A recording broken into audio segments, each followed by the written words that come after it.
না আন্টি, মানে আম্মা, আমি আসলে আব্বার সাথে কথা বলতে এসেছি, জরুরি কথা, বলেই চলে যাব। সে কি, এলেই তো মাত্র। হ্যাঁ, আসলে অনেক কাজ জমে আছে, প্যাকিং করা, গোছগাছ, বুঝেন তো, 13 ঘন্টা জার্নি করতে হবে। কোথাও যাচ্ছ তুমি? শুধু আমি নই, পিও আমার সাথে যাচ্ছে। আমরা বান্দরবন যাচ্ছি। নীলাদ্রির কথা শোনা মাত্র মাথায় বাজ পড়ল যেন নিতুলের। মেয়ে তো এমন কিছু জানেনি। এ তো 1 সপ্তাহ হলো তার ফাইনাল পরীক্ষা শেষ হলো।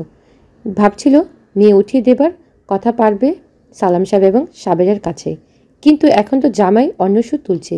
নিতুল বিমল সরে শুধালো, পিহু তো কিছু বলল না। এই সিদ্ধান্ত কবে নিলে?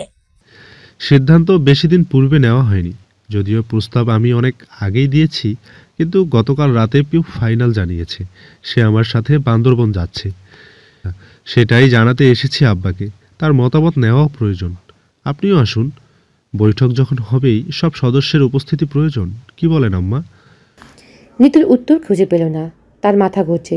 শহরে জাঁকজমকপূর্ণ শহর জীবন ছেড়ে মেয়েটা কি করে থাকবে বনবান্দরে? এটা কি ফাজলামি? আর পিউর মাথা কি নষ্ট হয়ে গেছে? পাগলে বরের সাথে হ্যাঁ হ্যাঁ তো হ্যাঁ মিলছে। বসার ঘরে বৈঠক বসেছে, গুরুত্ব বৈঠক। আকরাম সাহেব থমথম মুখে বসে আছেন, তাতে অপশূন্য ঠেকাচ্ছে। নীলাদ্রি খুব আগ্রহ, নিজে বাদাম বিস্কুট খাচ্ছে। পিউ তার পাশে বসা, তার চোখে মুখে কিঞ্চিত ইতস্তবোধ। সে বাবা মাকে বান্দরবন যাবার কথাটা বলেনি। বললে যে কি প্রবল উঠবে তা কিছুটা হলেও তার জ্ঞান আছে। ভেবেছিল হানিমুন নামক বাহানা দেখিয়ে চলে যাবে, পরে ফোনে জানাবে আমি আর ফিরছি না। কিন্তু এমন করার সুযোগই বান্দরবনের পাগল দিল না। তার কাজ স্বচ্ছ পরিষ্কার, মিথ্যার আশ্রয় নেওয়া পছন্দ নেই তার। আকরাম সাহেবের চোখ মুখ কুচকে গম্ভীর স্বরে বলল, তুমি পিউকে পাহাড়ে নিয়ে যেতে চাইছো? জি আব্বা। পাহাড়ে আমার মেয়ে কি করে থাকবে নীলাদ্রি?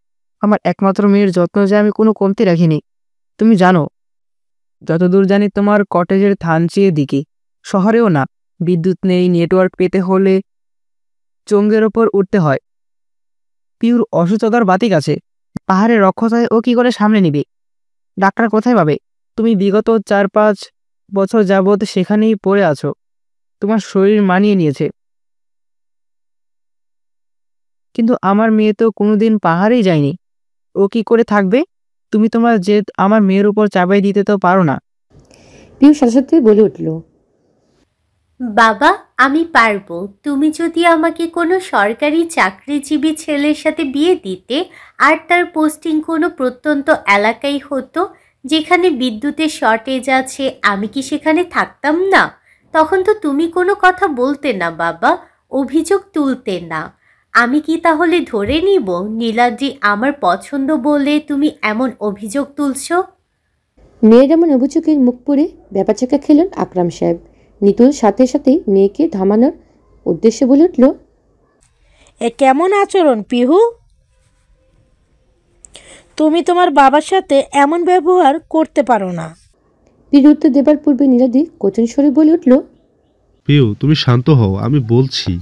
নীলাদ্রির শীতল আদেশ থেমে গেল পিউ। তারপর নীলাদ্রির খুব নরম স্বরে বলল, আব্বা, আমি জানি পাহাড়ে থাকা সহজ নয়, আমি নিজেও থেকেছি। সেখানে মানিয়ে নিতে সময় লাগে, ধৈর্য লাগে। সেখানে খাবার, আবহাওয়া, জীবন ধারণের প্রক্রিয়া সব ব্যতিক্রম। আর আমিও কৃত্রিমতা পছন্দ করি না আমার কটেজ প্রত্যন্ত এলাকায়। পিউয়ের জন্য চিন্তা হওয়াটা খুব স্বাভাবিক। একমাত্র মেয়ে সে আপনার, অনেক আদরে পুতুলের মতো মানুষ করেছেন। ওখানে তার কষ্ট হোক আপনি চান না। তবে একটা জিনিস কি বলুন তো, ঝামেলাটা আমার। আমার অভ্যাস হয়ে গেছে প্রকৃতিতে মিশে থাকার। শহুরে জীবন আমার জন্য বিরক্তিকর। আমি মানিয়ে নেবার চেষ্টায় আছি, কিন্তু মাঝে মাঝে মনের উপর জোর খাটে না। এতে করে বিতৃষ্ণা বাড়ে। সেই বিতৃষ্ণা আর তীক্ষ্ণতা পিউ অনুভব করুক, আমি সেটা চাই না। ব্যাপারটি শুধু আমার উপর প্রযোজ্য তা কিন্তু নয়। একইভাবে পিউ পাহাড়ি জীবনে অভ্যস্ত নয়। সেখানে জীবন যাপনের জন্য তাকে আটকে রাখলে তারও মনে বিতৃষ্ণা জন্মাবে। ফলে আমাদের সম্পর্কের মাঝে একটা বিরূপ প্রতিক্রিয়া সৃষ্টি হবে। বিয়ের সম্পর্কটা একটা জার্নির মতো, যেখানে গাড়ি রূপে দম্পতিকে যাত্রা করতে হয়। গাড়ির 2 চাকা একত্রে না চললে যাত্রাটা এবড়ো খেবড়ো হয়। তাই আমি চাই আমাদের যাত্রাটা হোক দুজনের সমন্বয়ের। চিন্তা করবেন না, 1 মাস আমরা পাহাড়ে থাকবো, 1 মাস শহরে। এতে করে দুজনই দুজনের জীবনকে আপন করে নেব। বিতৃষ্ণা জন্মানোর সুযোগ নেই। নীলাদ্রি খুব শান্ত স্বরে তার বক্তব্য রাখল। আকরাম সাহেবের দৃষ্টি নরম হলো। প্রিয় একদৃষ্টিতে তাকিয়ে রয়েছে সামনে বসা বোকা পুরুষের দিকে। মনে মনে বলল, দেখে নাও পৃথিবী, আমি এই বোকা পুরুষ বেছে ভুল করিনি, ঠকিনি। শ্বশুরবাড়ি মন্দ কাটছে না অব্রের দিন। অন্দিরা নিজ ঘরে এসে বেশ শান্তিতে আছে। তার মাথার পিছনে ফোলাভাবটা কমে যাচ্ছে ধীরে ধীরে। সাবেরা তাকে সর্বোচ্চ সেবা দেওয়ার চেষ্টা করছেন। সকাল থেকে ঘন্টায় ঘন্টা তার সামনে হাজির হয় খাবার প্রতি প্লেট, যা অব্র বসে থেকে শেষ করায়। অব্রের প্রতি রাগটা একটু হলেও নরম হয়েছে সাবেরা। ছেলেটি তার মেয়ের মাথা করে রাখে, এত সন্দেহ নেই। এ তো সেদিনের ঘটনা। হঠাৎ করে অন্দিলা অরুচি হলো, একেবারে বমি করে ভাসিয়ে দিল অব্রের গা। খুবই নোংরা এবং কুরুচিপূর্ণ অবস্থা। কিন্তু অব্র নাকও কুচকাল না, তার পিঠ ঢলি দিতে লাগলো। তার চোখে মুখে ফুটে উঠল তীব্র দুশ্চিন্তা। অন্দিলার মাথায় পানি দিল, তারপর তাকে পরিষ্কার করলো। নিজে পরিষ্কার হলো, সব কিছু পরিষ্কার করলো সে নিজ হাতে। দৃশ্য যে কোনো মায়ের জন্য খুব আত্মতৃপ্তিদায়ক। নীলাদি এবং পিও ধানচি চলে গিয়েছে। সালাম সাহেবের দিন কাটছে না, প্রতিদিন ছেলেকে গালি দিতে পারছে না। নীলাদির উপস্থিতি তাকে বিরক্ত করছে। অব্রর সাথে তার সম্পর্কটা সরল না, ছেলেটা তাদর। তাকে বলো ছাগল বলে গালি দেওয়া যায় না। তবে সে একটি ভালো কাজ করেছে। দুটো ছোট ছাগল কিনে এনেছে আজ সকালে, একটা কালো একটি বাদামি। ফলে ছাগলকে শিক্ষিত করার ভূত আবারও মাথাচাড়া দিল সালাম সাহেবের। 1 মাস পর নীলাদ্রি ফিরল, তাকে দেখিয়ে দিবেন সালাম সাহেব। বাদশাহ যদিও সন্দিহান বিষয়টি নিয়ে অব্র অবশ্য আশ্বাস দিয়েছে সে সাহায্য করবে। দেখা যাক মিশন ছাগল শিক্ষা কতদূর আগায়। আজ আশ্চর্যজনক বিশেষ দিন। অব্রের স্বর্গের তরুণীর আজ বিয়ে। হুট করে গত পরশু এসে জানালো তার বিবাহ ঠিক হয়েছে। তাও প্রেমের বিয়ে, যে সে প্রেম নয়, 10 বছরের প্রেম। গুরু হিসেবে অব্রে থাকা অবাঞ্ছনীয়। অব্র মেলাতে পারছে না বেটা প্রেম করেছে কোন বয়সে। শুধু হিসাব করা হয় তাহলে তো কনে যখন ক্লাস 5-এ তখন থেকে তারা প্রেম করছে। কি অদ্ভুত! অথচ সে বা বিড়াল কেউ টের অব্দি পায়নি। বলে বলে মুখ করে থাকা ছেলেটা তলে তলে স্টিমার চালাচ্ছিল। তরুণ ঘটা করে তার ভাবি আপুকে দাওয়াত দিয়েছে, না গেলে সে বিয়ে করবে না এমন ভাব। কিন্তু অন্দিলার মনটা ভালো নেই। বিয়ে মানে শাড়ি পরার একটা বাহানা, সাজগুজের জন্য একটা মোক্ষম সুযোগ। কে বাধা দিতে পারবে, বিদ্রোহ করতে পারবে না। তার শাড়ি পরতে ইচ্ছে করছে, সাজতে ইচ্ছে করছে। কিন্তু নারী সৌন্দর্য সবচেয়ে আকর্ষণীয় অলংকার তার চুল। তার মাথা চুলগুলো যদি বিগত মাস দেরিকে খানিকটা বড় হয়েছে, কিন্তু শাড়ির সাথে খুবই বেমানান। বিয়ে বাড়িতে এমন বেশে যাওয়াটা মন সায় দিচ্ছে না। আয়নায় নিজেকে দেখছে, চিরুনি দিয়ে 4 আঙ্গুলের চুলগুলো আঁচাচ্ছে, খুব কান্না পাচ্ছে। ইচ্ছে করছে ক্লাস 9-10-এর বাচ্চাদের মতো পাক ছড়িয়ে কাটতে, ভীষণ কাটতে। মস্তিষ্ক শাসাচ্ছে ইচ্ছা মতো। কিন্তু এই নরম অভিমানী মনটা শুনছে না। ঠোঁট ফুলে তাকিয়ে রইল সে নিজের প্রতিবিন্দুর দিকে। চোখ জোড়া হঠাৎ ঝাপসা হয়ে আসলো। গাল ফুলে 3-4 বার নিঃশ্বাস ছেড়ে ধপ করে বসে পড়ল সে বিছানায়। অব্র তখন ওয়াশরুম থেকে বেরিয়েছে। গাঢ় নীল রঙের একটি পাঞ্জাবি পরেছে, হাতা গুটিয়ে রেখেছে হাতা অবধি। দাড়িগুলো চিম করে পরিপাটি করা, চুল ভীষণ কায়দা করে পিছনে উল্টে রেখেছে। যে কোনো নারীর হার্টড্রপ হতে পারে, এই জন্যই এক নজর যথেষ্ট। আয়নার সামনে নিজেকে দেখে নিল, ঘড়িটা হাতে পড়ল। একেবারে ফিটফাট বাবু। তাকে দেখে অন্দিরা কান্না বেগ বাড়ল। নিজেকে একেবারে বেমামান লাগছে অব্রের পাশে। টপ টপ করে গাল বেয়ে গড়ালো অশ্রুরেখা। ঘটনা দৃষ্টিগোচ হতে ব্যস্ত হলো অব্র। কি হয়েছে? কাঁদছিস কেন? খারাপ লাগছে শরীর? অন্দিলা মাথা নাড়ালো, আবেগে সুরে বলল, আমি যাব না, তুই যা। কেন? আমাকে বাদরের মতো লাগছে। আমাদের একসাথে দেখলে মনে হবে বাদরের গলায় মুক্তোর মালা। আমি যাব না। অন্দিলার বাচ্চাসুলভ অভিযোগে না হাস চাইতে হেসে ফেল অব্র। খুব আহ্লাদের সাথে অশ্রু মুছে গালে চুমু খেলো, আলতো করে চোখের পাতায় চুমু খেলো, ঠোঁট দীর্ঘ চুমুন খেলো। অন্দিলার কাঁদতে ভুলে গেল। এমন আদরে কি কাঁদা যায়? কিন্তু ফোপানো থামল না। অব্র তার গাল ধরে বলল, আমার কাছে একটা সারপ্রাইজ আছে। আমার বউকে এখনো ডার্ক সাইডে সুন্দরী লাগবে। অন্দিলার জন্য দামি ইউক কিনে এনেছে অব্র। দেখলে মনে হয় আসল চুল। দাম শুন অন্দিলা ভিমড়ি খেলো। 20,000 টাকা দিয়ে পরচুল কেন কিনে? অবশ্য অব্রের মতো পাগলের পক্ষে সম্ভব সব। ইউক পরার পর আর অসুন্দর লাগছে না, বরং রোদিলাকে সব দুঃখগুলো যেন সানসেটে উঠে গেল। দুর্ঘটনার পর থেকে তার চুল নিয়ে ভীষণ আক্ষেপ ছিল, এখন কোনো আক্ষেপ অবশেষ নেই। অভ্র তার কপালে চুমু এঁকে বলল, কি আর আমার বউকে বাঁদর বলবি? বললেই কিন্তু জরিমানা ঠুকবো। তরুণের বিয়েতে বিল্লালের পিছনে লাগা হলো ভীষণভাবে। তিনজনের মাঝে একজনই বাদ আছে। অভ্র তো বলেই বসলো, এবার একটা বিয়ে কর। চুলে বাঘ ধরলো বলে আমাদের বাচ্চা হয়ে যাবে কিছুদিন পর, তখন ভাইয়া থেকে কাকা হয়ে যাবে। অন্তত আমার বাচ্চা হবার আগে বিয়েটা কর। তরুণ তোর ছোট হয়েও বিয়ে করে ফেলেছে, তাও 10 বছর প্রেম করে। লজ্জা কর একটু, বল তো মেয়ে দেখি। বিল্লাল হাসি টেনে বলল, আমাকে নিয়ে তোদের চিন্তা করা লাগবে না, ইনশাল্লাহ আরই আত্মা থাকবো না। অভ্র কথাটা মর্মত বুঝলো না। বিল্লাল হাত ঘড়ি দেখে বলল, থাক, আমার কাজ আছে। কিসের গাছ তোর? বলা যাবে না, সিক্রেট। বলে তড়িঘড়ি করে বেরিয়ে গেল বিল্লাল। ছেলেটা আজকাল খুব তালবাহানা শুরু করেছে। রাত 10টার পর তাকে মোবাইল পাওয়া যায় না, ব্যস্ত দেখায়। অনলাইনে মেসেজ দিলেও সিন করে না। ব্যাপার যে জন্টিস সেটা অনুমান করাই যাচ্ছে, কিন্তু ঘটনাটা আসলে কি? কড়াতপ্ত খড়খড়ে রোদের মাঝে বিনা নোটিশে অঝরে বৃষ্টি শুরু হলো। কোন খোকনে যে ছাতাটা বাড়ি ফেলে এসেছে তিশা, এখন আফসোস হচ্ছে। আকাশ যদি মানুষ হতো তাহলেও তার কান টেনে ছিঁড়ে ফেলত তিশা। এত মুসলিম কেন বাপু? এই তো ঝলমলে রোদ ছিল, কি উত্তাপ, কি তেজ সূর্যের, অথচ এখন সে ঘাপটি মেরে আছে কৃষ্ণ জলধারের আড়ালে। তেজ এখন পানি হয়ে গেছে। যাগ্গে এইসব শুধু মনের অবন্তনা চিন্তা। প্রকৃতির এই মসৃণ অগ্রহণ মাসে সহ্য করতেই হবে। আর তো 2 সপ্তাহ, তারপর পৌষ নিজেকে জাহির করবে হাড় কাঁপিয়ে। একটু ফুটো টিনের দোকানে নিচে ব্যাগখানা মাথায় নিয়ে দাঁড়িয়ে আছে তিশা। রাস্তায় একটা রিস্কাও নেই। সবাই কি কাজে স্ট্রাগল করছে, কি যন্ত্রণা। যখনই প্রকৃতি খেপাতে হবে তখনই জানের অকাল। ঠিক এমন সময় একটা মোটরসাইকেল ব্রেক কষল তার সম্মুখে। পুরুষ ভিজে একাকার, পাঞ্জাবিটা গায়ে লেপটে আছে। সুটাম দেহতায় কাপড় ভেদ করেও বোঝা যাচ্ছে।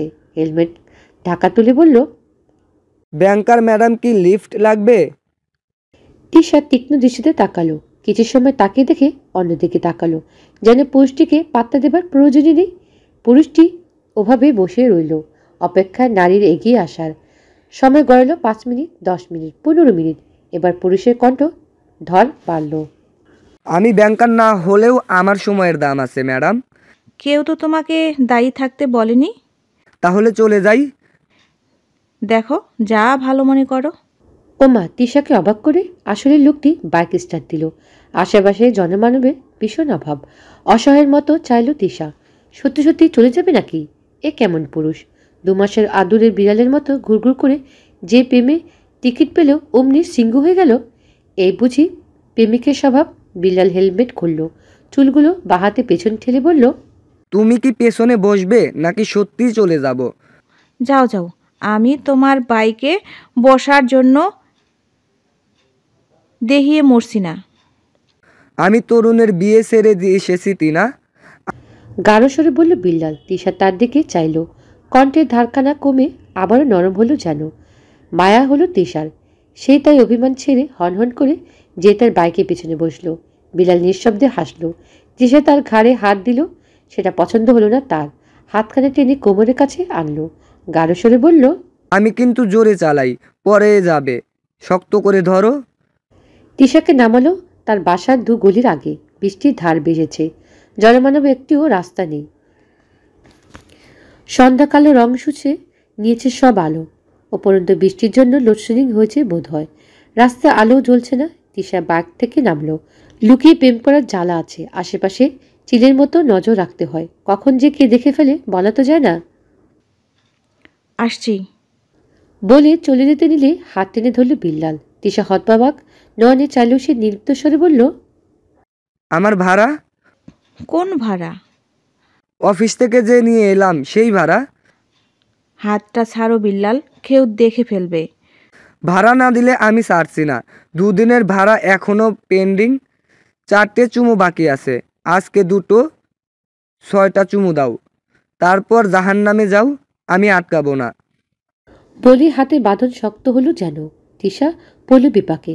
সেটাকে যত ভদ্র ভেবেছিল সে মোটো তেমন নয়, অসভ্য, চূড়ান্ত পর্যায়ে অসভ্য। তিশা গাইগুই করল, কিন্তু বিল্লাল অনড়, একদম বাঁধন ছাড়লই না।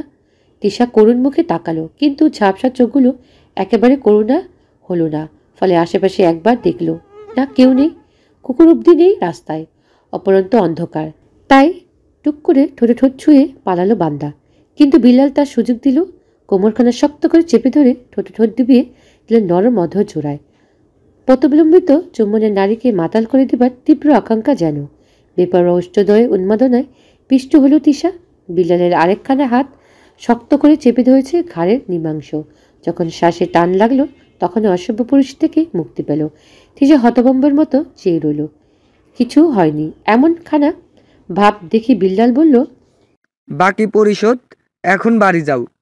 তুমি তুমি একটা আমি কি? তুই খুব বাজে। আমি তোমার প্রেমিক সোনা, প্রেমিকদের একটু বাজে হতে হয়, এজন্য বলছি বিয়ে করে নাও, বিয়ে করে শুদ্ধ পুরুষ হয়ে যাব। বলে চোখ টিপ্পনির কেটে বাইক স্টার্ট দিল। তিশা সেখানে দাঁড়িয়ে রইল, গলজোড়া গরম হয়ে আছে। কি লজ্জা, কি লজ্জা! লোডশেডিংয়ের হয়েছে অনেকক্ষণ, এখনও কারেন্টটার নাম গন্ধ নিয়ে আসার। জানলা খুলে দাঁড়িয়ে আছে রন্দিলা, দমকা হওয়া স্পর্শ করছে মুখ বিবর।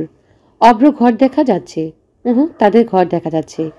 অন্দিলার মনে আছে বিয়ের আগে এই জানলা সে খুলতই না, কারণ অব্রকে দেখা যাবে তাই। অব্রকে দেখলে তার অগ্নিসংযোগ হতো, অথচ এখন প্রতি মুহূর্তেই এই পুরুষকে চাই তার। প্রতিক্ষণে তার জন্য ব্যাকুল থাকে অন্তরস্থল। সম্পর্কটা কতটা পরিবর্তন হয়েছে। আনমনে হাসলো অন্দিলা। নিজের ঘরে সেই মায়া অনুভব হয় না যতটা ওই বাড়ির ঘরে হয়। দিন তো কম হলো না, এবার শ্বশুরবাড়ি যাবে অন্দিলা। আর মন টিকছে না কেন যেন, নিজের বাড়ি যাবে সে। নে কফি। গাঢ় স্বরে নজর উঠল অন্দিলা। পাশে ফিরতে আধারে অভ্র দেখল। অন্দিলার দিকে কফির কাপ এগিয়ে দিল সে।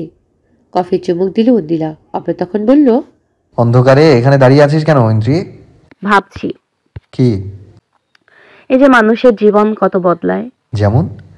তোর মনে আছে আমি আগে এই জানালাটা সবসময় বন্ধ করে রাখতাম, যেন তোকে না দেখতে হয়, আর তুই করে এই শার্ট ছাড়া পর্দা না টেনে ঘুরতি। হ্যাঁ, তোকে পটানোর ট্রাই করতাম। আমার খোলা হালকা লোমশ বুক দেখে যদি পটে যাস। অসভ্য। অভ্র হাসলো শব্দ করে। অন্দিলা ভাবুক স্বরে বলল, গত বছরও আমি ভাবিনি তোর সাথে একসাথে দাঁড়িয়ে কফি খাবো। খুব ভালো লাগে জানিস, কতটা পথ পেরিয়ে এলাম, তাই না? আচ্ছা অভ্র, কি? তুই আমাকে কেন বিয়ে করেছিস? অন্দিলার প্রশ্নে হকচকিত হলো অভ্র। গলার কাছে কাটা বিঁধল যেন। অনুভূতিগুলো কেমন তিতা হয়ে গেল। সে অন্দিলাকে ভালোবাসলেও অস্বীকার তো জো নেই। বিয়েতে সে দাদার সত্ত্বেই করেছে। দাদাকে হারানোর জন্য অন্দিলাকে নিজের প্রেমে পড়তে বাধ্য করেছে, দুর্বল করেছে। তার উদ্দেশ্য ছিল অসৎ কুৎসিত। এত সৌন্দর্য সংসারের পেছনে শতটা যেন নোংরা। অন্দিলা যদি কখনো জানে অভ্রর প্রণয়ের পিছনে কখনো কুৎসিত উদ্দেশ্য ছিল, সে কি মেনে নেবে সত্যটা? সে বুঝতে চাইবে অভ্র কখনো টাকার জন্য তাকে বিয়ে করেনি। হ্যাঁ, হয়তো হন্য হয়ে তড়িঘড়ি করে সে টাকার লোভে বিয়ে করেছে, কিন্তু সে অন্দিলার মন থেকে ভালোবাসে। তার ভালোবাসা খাদ নেই। অন্দিলা কি বুঝবে তা? মিথ্যের উপর জীবন কাটানো যায় না। অভ্র সত্যটা বলতে ইচ্ছে হলো, কিন্তু সাহসে কুলালো না। এখনও সে সম্পূর্ণ সুস্থ নয়, আর একটু সুস্থ হোক, তারপর না হয় বলা যায়। অভ্রকে চুপ থাকতে দেখে আবারও শুধালো অন্দিলা। এই অভ্র। ধ্যান ভাঙল অভ্রের। কিছু না বলেই নিজেকে সামলাতে তড়িঘড়ি করে গরম কফিতে চুমুক দিল সে। অমনি ঠোঁটখানা পড়ে গেল, করে উঠল জ্বলবে প্রভাবে। মুখ চেপে ধরে কফির মুখ রেখে দিল সে। অন্দিলার সাথে সাথে বলল, কি হলো, পুরলো? হ্যাঁ। অন্দিলা হাসলো। পাশে ছোট্ট টেবিলে মগটা রেখে এগিয়ে এসে সে আধারের মাঝে চোখ আলো যেন দেখতে পেল তাকে অভ্র। অন্দিলার কাছে এসে তাকে অবাক করে তার গলা জড়িয়ে ধরল। নরম ঠোঁটজোজা পুরো অংশে ছুঁয়ে মাতাল স্বরে বলল, মলম চাই বাবু? অভ্র অবাক হলো, বিস্মিত স্বরে শুধালো, হ্যাঁ। কথা দিচ্ছি, ব্যথা দিব না। অন্দিলার মনোবাঞ্ছনা বুঝতে কষ্ট হলো না অভ্রর। পননের এমন অচেনা রূপ পুরুষসত্তায় অতীত করতে নিষিদ্ধ কামনা। কোমরখানায় টেনে প্রলোভ শরীরটাকে নিজের সুঠাম দেহের সাথে মিশে গম্ভীর স্বরে বলল, আগুন খেলিস না বাবু। ক্ষতি কি? ফুললাম না হয়। মোমো তো আগুনের কাছে গলে নিঃশেষ হয়ে যায়। আমিও না হয় একটু ছাই হলাম, অন্তত নিজের পুরুষের কাছে পড়ব, আক্ষেপ নেই তাতে। রন্দিলার মাতাল চোখে ভাষা আরো মাতাল করলো অব্রকে। হাড়িয়ে প্রবল শব্দে বিদ্যুৎ চমকাচ্ছে। সে আলোক ছটা গলে পড়েছে ঘরের মেঝেতে। অব্র সে আলোয় সূক্ষ্ম চোখে দেখল তার প্রিয় নারীকে। ক্ষিপ্রভাবে কোলে তুলে নিল সে। অন্দিলা মিশে গেল তার মাঝে। বাইরে প্রকৃতি উন্মোদনায় স্পর্শ করল ঘরের প্রতিটি কোণায়। সুপ্ত নিষিদ্ধ চাহিদা পরিস্ফুটন ঘটল। একে অপরের মাঝে প্রণয়ের নেশা মাতানোর নরনারী। লজ্জার সাক্ষী হলে দেওয়ালে আর একরাশ নীরবতা। অন্দিলার এমআরআই আর করা হয়েছে, ফোলা অংশ কমে গেছে। আঘাত ক্ষতিগ্রস্ত অংশ এখন ধীরে ধীরে সুস্থ হচ্ছে। সময় আরও লাগবে, কিন্তু এখন তাকে সুস্থ বলা যায়। নিজের বাসা থেকে শ্বশুর বাড়ি চলে এসেছে সে। আজ অফরোর জন্মদিন, বিশেষ একটা দিন। এমন দিনে উপহার হিসেবে নিজের মনের কথাগুলো বলবে অন্দিলায়, প্রেম নিবেদন করবে বিশেষ ভঙ্গিতে। তাই নিজে দুপুরে রান্না করেছে সে। যদিও কানন বাধা দিয়েছিল, অপ্র জানালো ঘর মাথায় করবে, কিন্তু রন্দিলাও কম না, চালাক না। বান্দার দোকান যেতে সে এই কাজ করেছে। কেক অর্ডার করেছে দোকান থেকে। সন্ধ্যাবেলায় যখন অপ্র আসবে একেবারে চমকে দেবে। সেজন্য একখানা লাল জামদানি বেছে নিয়েছে সে, কিন্তু শাড়ির সাথে কি গয়না পরবে বুঝতে পারছে না। শাশুড়ির কাছে চাইলেন মন্দ হয় না, কারণের অনেক গয়না। মহিলা কিছু করুক আর না করুক, কেনাকাটা একেবারে সিদ্ধ হস্তি। তাই রন্দিলা তার কাছে গয়না চাইতে গেল। ঘরে প্রবেশ করেছিল, অমনি দাজানের ভারী স্বর কানে এলো। আমি ভেবেছি অব্রকে এবার ওর টাকা বুঝিয়ে দিব বৌমা। অনেক তো হলো লুকোচুরি। সে তার কথা রেখেছে, বিয়েটা করেছে, নাত বউয়ের ভালোবাসা আদায় করেছে। সে আমার দেওয়া সব সত্যই পূরণ করেছে। এবার এই টাকা তার প্রাপ্য। কি বলো? আওয়াল সাহেবের কথাগুলো কানে আসতে পা আটকে গেল অন্দিলার। মস্তিষ্কের তীব্র ঝাঁকুনি খেল যেন। স্তব্ধ হয়ে গেল চিন্তার শক্তি। বোঝার চেষ্টা করলো শাশুড়ি এবং দাদা শ্বশুরের কথোপকথন। কানন শ্বশুরের প্রস্তাবে প্রসন্ন স্বরে বলল, যা ভালো মনে করেন বাবা, তবে আপনার বুদ্ধির তারিফ করতে হয়। ভাগ্যিস টাকার মূল্য বুঝলেন, নয়তো আমার ছেলেটা কখনো বিয়ে করবে এমন কল্পনা স্বপ্নেও আনতে পারেনি। ছেলেটার অবশেষে একটা হিল্লে হলো। যখন হুট করে জেদ ধরলো ইংল্যান্ডকে বিয়ে করবে, আমি তো আকাশ থেকে পড়লাম। বিয়ের নাম শুনতেই ছেয়া করে ওঠা ছেলে আমার বিয়ের জন্য উন্মাদ হয়ে গিয়েছে। এজন্যই আমি সত্যটাকে আরও বাড়ালাম। বললাম, যদি 1 বছরের মাঝে নাতনির মুখ না দেখাই তবে আমিও টাকা দিব না। আমার নাতনিও স্বপ্ন মেনে নিল। বাকুই বংশের ছেলে তো সত্যে হারার পাত্র না। তবে মানতেই হবে নাতনির মোড় আসে। ঠিক ইন্দ্রিলাকে নিজের বশে নিয়ে এনেছে। যে মেয়ে তাকে দেখলেই খ্যাক করে উঠত, সেই মেয়ে তাকে চোখে হারায়। জন্মদিনে তার জন্য রান্না করছে ভাবা যায়। এখন আমার চিন্তা নেই বৌমা, আমার প্রপুত্রের মুখ দেখে এখন মরতে পারবো। তাই চিন্তা করছি, শুধু টাকা নয়, ঘাটের জমিটাও ওর নামে লিখে দেব। কি বলো বৌমা? রন্দিলার মনে হলো তার পুরো শরীরটা আশার হয়ে গেছে। সত্যের তীব্র আঘাতে তার তিলে তিলে গড়া বিশ্বাস টলমলে হয়ে গেল। সংসার সংসার বলে অকৃত্রিম মায়া জড়িয়েছিল, তা কি কেবল ছলনা ছিল? সব মিথ্যে ছিল। শুধু টাকার জন্য অব্র তার সাথে নাটক করেছে। এত যত্ন, আহ্লাদ, স্নেহ সবই কি মিথ্যে ছিল? সব কিছু কেবল ঠুনকো শর্তের জন্য? আর দাঁড়িয়ে থাকতে পারল না অন্দিলা। ক্লান্ত পায়ে নিজের ঘরে গেল। বিছানায় বসল সে। ঘরমা সুকুমার স্মৃতি দেয়ালো সাক্ষী দিচ্ছে তাদের মুহূর্তগুলো। মাথার পেছনটা তীব্র ব্যথায় ঝিনঝিনে উঠছে। ঘরের প্রণয় মুহূর্তগুলো খুব তিতকুতে দেখাচ্ছে। বিছানার উপর শাড়িটা পরে আছে। অব্রের জন্য একটা কালো ঘড়ি কিনেছিল। বাইরে যেতে পারছে না বলে অনলাইনে অর্ডার করেছিল সে। ঘড়িটা বিছানার উপর রাখা। ঘরটাকে সাজানোর জন্য কত কিছু ব্যবস্থা করেছিল সে। এখন সব বিধা লাগছে। বিছানা থেকে ড্রেসিং টেবিলের আয়নাটা দেখা যাচ্ছে। সে অনেক ক্লান্ত দৃশ্যে তাকালো সে। নিজেকে প্রতিবন্ধী দেখতে তিক্ততা বাড়ল বাজে ভাবে। এতটা অথর্ব সে। একটা মানুষ কি করে বারবার মানুষের চিনতে ভুললে করে। নিজের নির্বুদ্ধতার উপর প্রচণ্ড রাগ হলো। সে সাথে নিজের উপর জমল ঘৃণা। এত ভালোবাসার লোভ কেন তার? ক্রোধ, তৃষ্ণতা, বিষাদে ঝাঁঝার হয়ে উঠল সে। বিছানার পাশে রাখা তাদের দুজনের ফটোফ্রেম ছুঁড়ে মারল সে আয়নার দিকে। হলুদের ছবি, যেখানে অব্র একরাশ মুগ্ধতা নিয়ে তাকিয়ে আছে তার দিকে। মুহূর্তের তীব্র ঝটকা তুলে গড়িয়ে পড়ল আয়নাটি। ফটোফ্রেম ভেঙে কাঁচ ছড়িয়ে ছিটিয়ে পড়ল মেঝেতে। অবহেলায় পড়ে রইল ছবিটি। অন্দিলা তাকিয়ে রইল ছবিটির দিকে। মানুষের চোখেও নাটক করতে পারে বুঝি। ঘরময় হুলস্থ কাণ্ড। ঘরের নিষ্পাপ জিনিসগুলো নিজের আহুতি দিল বিনা কারণে। ভাঙা কাজ, এলোমেলো বিছানার চাদর, ভাঙা শোপিস, ফুলদানি, মাটিতে অবহেলা পড়ে থাকা শাড়ি সাক্ষী দিচ্ছে। অন্দিলা আহত হৃদয়। অন্দিলা চাহনি শান্ত। অশ্রু শুকিয়ে দাগ হয়ে গেছে চোখের নিচে। ভাঙা কাছে পাটা কেটে গেছে, রক্ত পড়ে জমাটে বেঁধে কালচে বর্ণ ধারণ করেছে, কিন্তু অনুভূতি শূন্য। ফোন বাজছে অক্লান্তভাবে। অপর পাশে মানুষটি বেশ ধৈর্য। সে অক্লান্তভাবে ফোন দিয়ে যাচ্ছে শুধু। অন্দিলা নির্লিপ্ত চাইল ফোনের দিকে। অব্র নামটা জলজল করছে। এখন অন্দিলায় ওষুধ খাবার সময়। নিশ্চয় মনে করবার দেবার জন্য ফোন করেছে। প্রতিদিন সে বাধা ধরার সময়গুলোতে ফোন দিবে, এটা একেবারে নিয়ম মাফিক। অন্দিলার দিকে তাকিয়ে রইলেন ফোনের দিকে। ফোন ধরা তো হলোই না। কেটে গেল বাঁচতে বাঁচতে। মনটা আবার দুর্বল হয়ে গেল। ভালোবাসার ক্ষুধার্ত হৃদয় মস্তিষ্কে বুঝালো, ভুল হচ্ছে, কোথাও ভুল হচ্ছে। কেউ সারাক্ষণ নাটক করতে পারে না। একটা মানুষ সারাক্ষণ মিথ্যের মুখোশ পরে থাকতে পারে না। ঠিকই তো, অব্র কখনো তার উপর সম্পর্ক চাপে দেয়নি। ধৈর্য ধরেছে তার মনে দরজা খোলার। দুর্ঘটনার পর থেকে মানুষটি তাকে পুতুলের মতো আগলে রেখেছে, যেন একটু রুতা তাকে ভেঙে ফেলবে, গুড়িয়ে দেবে।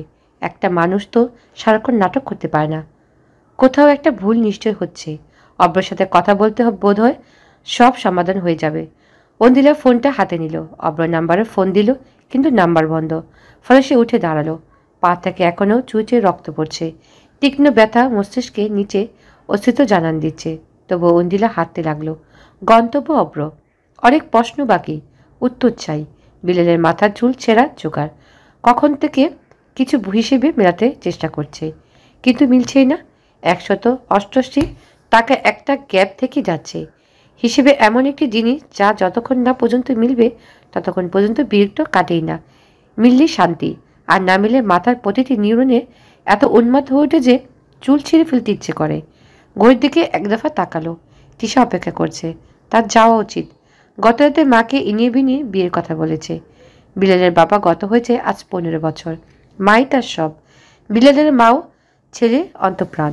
তাই তো ছেলের পছন্দের তার দ্বিমত নেই। শুধু একটাই চিন্তা, সে হলো তিশার পরিবার। সচ্ছল পরিবারের মেয়ে সে। তাদের মতো পরিবার মানিয়ে নিতে পারবে? বিলালের মা একটা ছোট এনজিওতে চাকরি করতেন। সেই টাকা দিয়ে টেন্টুরের সংসার, ছেলের পড়াশোনা চালাতেন। ছেলে অনার্স শেষ করেই অব্রর সাথে ব্যবসা যোগ দিয়েছে। যেহেতু তার নিজের কোনো অর্থ নেই, তাই সে ম্যানেজার হিসেবে ছিল। অব্র বন্ধু জাকাতে তাকে রেখেছে। কখনো কর্মচারীর মতো আচরণ করেইনি। বিলালে যা বেতন তাতে মোটামুটি মা ছেলে বেশ ভালোভাবে চলে যায়। সম্পত্তি বলতে দাদা বাড়ি থেকে পাওয়া তিনটি ঘর আর বিলালের একটি মোটরসাইকেল। সেখানে তাদের অবস্থান। তিশা এই সব কিছু জানে, তবু সে আসন্ন বিপদ সম্পর্কে অবগত। নীলাদের মতো ছেলেকে যদি সরকারি চাকরির মূল্য বুঝায়, শ্বশুর তাকে না জানি কোন অস্ত্রে বধ করে। অব্রকে জানিয়েছে ব্যাপারখানা। বিল্লাল চেয়েছিল একটা ভালো বেতনে চাকরি খুঁজতে, কিন্তু তাতে অব্র চাকরি ছাড়তে হতো। এত বিশ্বাসী মানুষ এবং বন্ধুত্বকে হারাতে চায় না অব্র। তাই অব্র তাকে একটা প্রস্তাব দিয়েছে। অব্র তাকে তার ব্যবসায় 25% মালিকানা দিতে চায়, যার মূল্য বিলাল কখনো তাকে ছেড়ে যাবে না। বিলাল এই ব্যবসা পিছনে কম শ্রম দেয়নি। এই ব্যবসার সাফল্যে বিল্লালের ভূমিকা অনেক। তাই তাকে 25% অংশদায়িত্ব দেওয়া ভুল নয়। তাই বিলালের কাজের চাপ বেড়ে গেছে। আগামীকাল তিশার বাবার সাথে দেখা করবে সে। তাই এই হিসেবে ঝঞ্ঝাট আজ শেষ করবে। কিন্তু তিশার সাথে দেখা করতে হবে। মেয়েটি ছুটি হয়ে যাবে। বিল্লাল আবার হিসেব মুখে গুজল। বিল্লাল সাহেব কি ব্যস্ত? চিকন মেলে কণ্ঠে চোখ তুলে তাকালো বিল্লাল। হতবাক সুরে শুধালো, এ কি, তুমি এখানে? কেন, আসা বারণ? পাপ করে ফেললাম? তিশার প্রশ্নে ব্যবচিকা খেয়ে গেল বিল্লাল। ব্যস্ত হয়ে বলল, না না, সেটা কখন বললাম? তুমি ভুল বুঝছো। বুঝেছি। আর কথা ঘুরিও না। তোমার কাছে আসিনি, এসেছি ব্যাংকের বার্তা নিয়ে। অভ্র কোথায়? ওকে ফোনে পাচ্ছি না। ও ও একটা ক্লায়েন্টের কাছে গেছে, আমাকে বলো। আচ্ছা, কাল একবার ব্যাংকে আসো তো। ঢাকা থেকে ভিজিটে আসছে। অভ্রর লোন বাড়ানোর নিয়ে কথা হবে। এই নাও লেটার, আমি চললাম।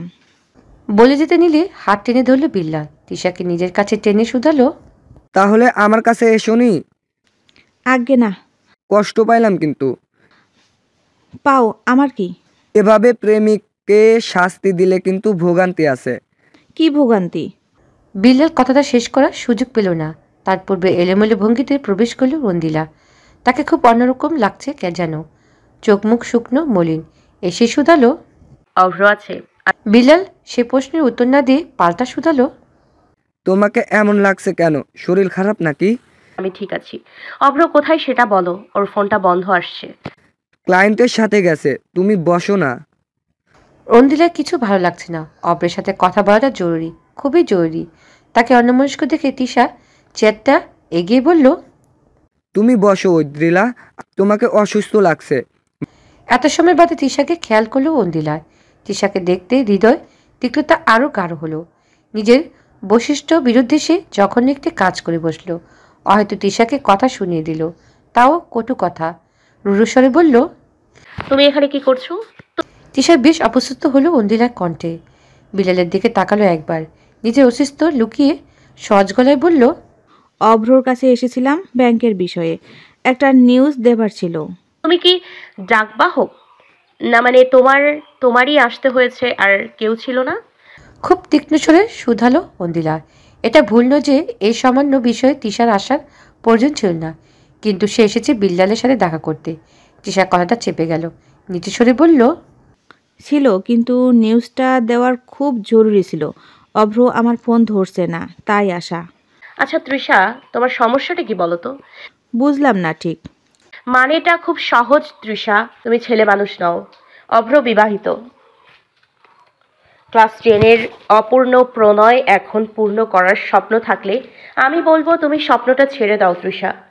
নানা উছিলায় অভ্রর আগে পেছনে ঘোরা, তার সাথে গলে গলে পড়া, ব্যাপারগুলো দৃষ্টিকটু সেদিনের ঘটনা, কিন্তু আমি ভুলিনি তৃষা।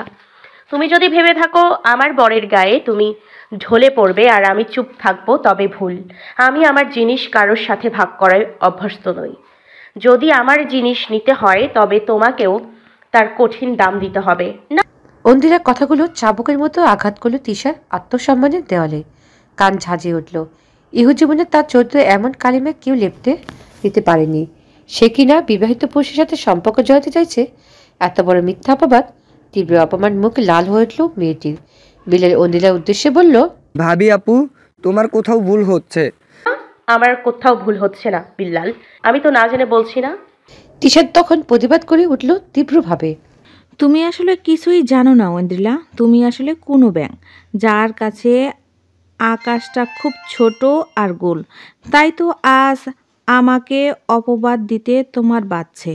শোনো ঐন্দ্রিলা, আমার ঠেকা পড়েনি তোমার বরকে নিয়ে টানাটানি করব বা তার উপর গলে পড়ব।